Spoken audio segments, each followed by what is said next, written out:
গত এক সপ্তাহে রাজধানীর বাজারে আকাশচুম্বী মরিচের দাম। রান্নার অতি প্রয়োজনীয় উপকরণটি কেজি প্রতি বিক্রি হয় ৩৮০ থেকে ৪০০ টাকা।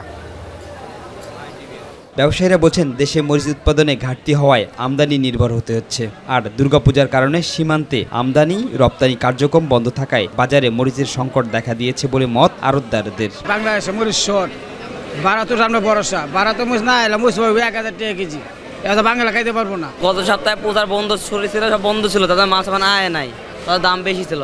এখন মানে বর্ডার খুলে দিচ্ছে, মালটা আয়, তার জন্য মালের দাম কমে গেছে। আবার বর্ডার বন্ধ, ইন্ডিয়ান মরিচ নাই, শুধু দেশি মরিচ ছিল অল্প, এগুলোর দাম বেড়ে গেছিল। সাধারণ মানুষ বলছেন, ব্যবসায়িক সিন্ডিকেটের কারণেই কাঁচা মরিচের বাজার এত উত্তাপ। এই কারসাজির হাত থেকে যতদিন আমরা মুক্তি না পাবো, ও শুধু কাঁচা মরিচ কেন, মানে সব জায়গায় এই কারসাজি, যার ভুক্তভোগী আমরা সাধারণ মানুষ।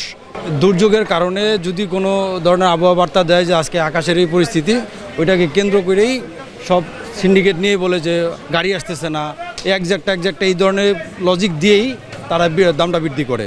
গতকালকে ছিল ১৫০০-১৬০০ টাকা পাল্লা, এর আগে ছিল ১৩০০ টাকা পাল্লা, এর আগে ছিল ১,০০০ টাকা পাল্লা। মরিচ ক্রাইসিস বিধায় আর কি দামটা বাইরে জায়গা। পানি নাই, ইন্ডিয়াতে মরিচ আসে না, ওই নানান কথাবার্তা কইয়া বুঝাইবে। তবে আজ কিছুটা নিম্নমুখী কাঁচা মরিচের দাম। ভোক্তারা বলছেন, ব্যবসায়ীরা মানবিক না হলে কোনো না কোনো পণ্যের দাম বৃদ্ধির এমন অবস্থা চলতেই থাকবে। শিমুল খান, মাই টিভি, ঢাকা।